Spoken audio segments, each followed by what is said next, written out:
No passado mês de maio, saiu uma notícia no jornal A Nação que dava conta do seguinte: a União Europeia financia envio de imigrantes para o deserto do Saara.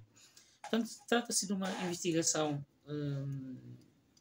que surgiu de um consórcio de jornalistas, jornalistas da RFI, do jornal El País, do jornal Der Spiegel, tanto Le Monde, um conjunto de jornais europeus em que se organizaram num consórcio de jornalistas para fazerem esta investigação.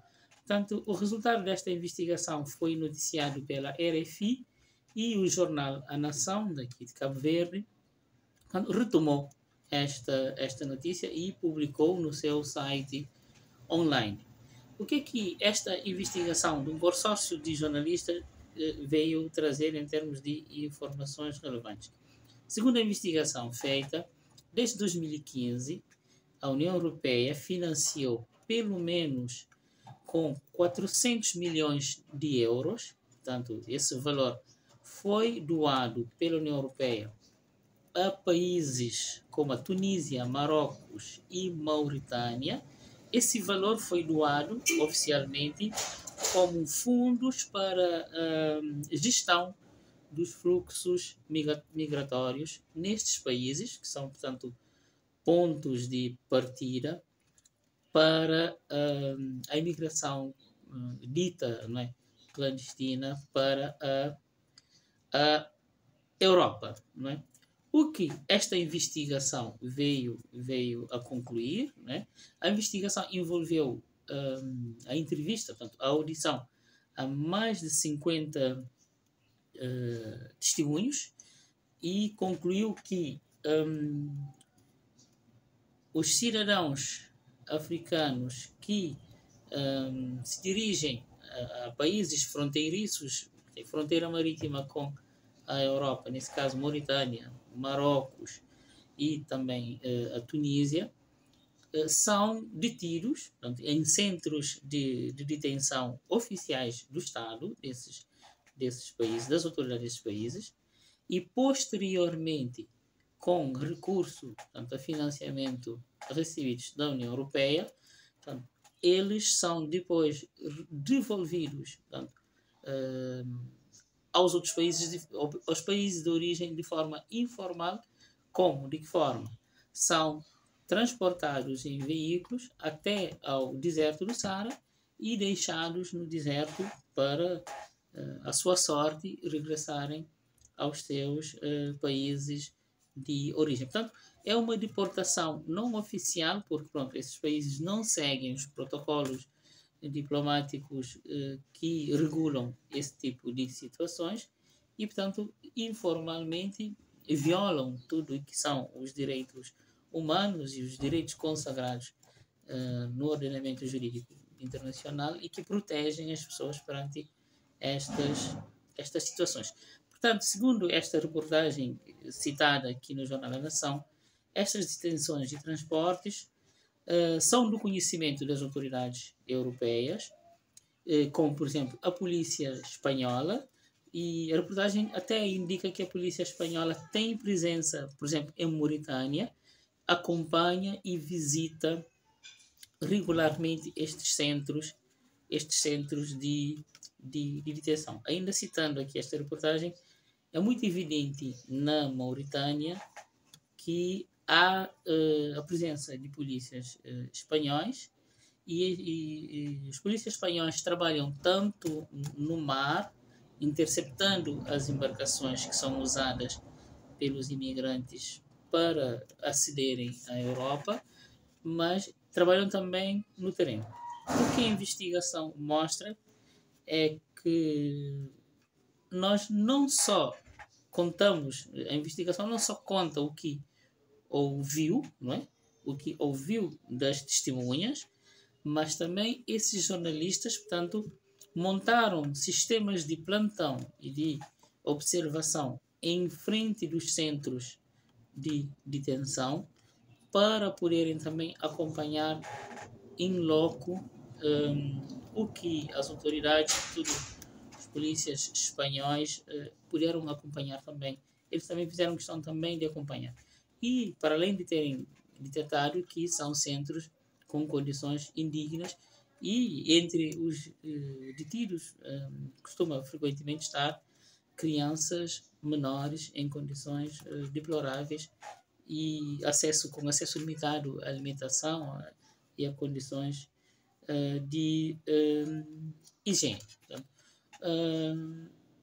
os imigrantes, portanto, ficam nessas prisões de uma forma indefinida, sendo depois transportados de forma forçada, contra a vontade dos mesmos, em autocarros, e esta reportagem indica que muitos desses veículos foram adquiridos, portanto, com financiamento da União Europeia, e são deixados, sobretudo, na fronteira com o Mali, né? Portanto, no deserto, na fronteira com o Mali, que é uma região com forte atividade terrorista, e pronto, as pessoas ficam ali a sua mercê, né? A depender da sorte, para depois conseguirem regressar aos seus países de origem por seus próprios meios. Os investigadores, os jornalistas que fizeram esta investigação contactaram as autoridades da União Europeia e, segundo essa reportagem, portanto, as autoridades da União Europeia, ao serem confrontados com os resultados desta investigação, afirmaram desconhecer estes abusos por parte das autoridades destes países e que garantiram que os fundos dados aos países do norte da Europa estão, naturalmente, condicionados ao respeito para com os direitos humanos. E que, portanto, a União Europeia tem mecanismos, né, para implementar e verificar o cumprimento destas diretivas, não é? E que, portanto, tem sido uma prioridade da União Europeia o respeito pelos direitos humanos. Bom, portanto, aqui o que é importante ressaltarmos em termos de conclusões gerais é que muitas vezes, mesmo em órgãos de comunicação social ocidentais, nós podemos identificar, nós podemos constatar notícias, pesquisas que mostram críticas e dão perspectivas críticas relativamente ao funcionamento dos próprios órgãos de informação ocidentais. E aqui, esta notícia é uma notícia posterior, aliás, anterior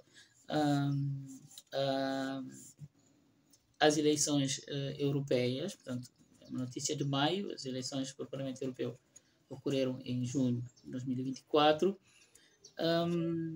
Tudo indica que o novo figurino do Parlamento Europeu, dominado por partidos de direita, e também a reconfiguração em vários países, já temos em Itália, vamos ter agora eleições legislativas em França, o que tudo indica que a direita, sobretudo a extrema-direita, poderá vir a reforçar o seu papel dentro do poder político francês. Portanto, podemos ter aqui um conjunto de países que irão, em que a direita está ascendendo, o que poderá fazer com que a própria União Europeia continue a definir essas estratégias de contenção da imigração, portanto, à margem daquilo que são os direitos fundamentais estabelecidos pelas Nações Unidas e por aquilo que é a relação entre os Estados. Portanto, a tendência para que fenômenos desta natureza venham a aumentar caso se vier a comprovar o que já começou a desenhar no Parlamento Europeu, Mas se a direita, sobretudo a extrema-direita, vier a reforçar o seu papel e a sua posição dentro do espectro político na Europa Ocidental. Falamos aqui da França, da Itália e da Alemanha também. Tudo indica que irá por este caminho. Não é? Portanto, tudo isso reforça o que temos vindo a ressaltar aqui nos nossos vídeos, o sentimento de insatisfação de determinados setores dentro da sociedade civil africana perante aquilo que a forma como a Europa tem se relacionado com a África.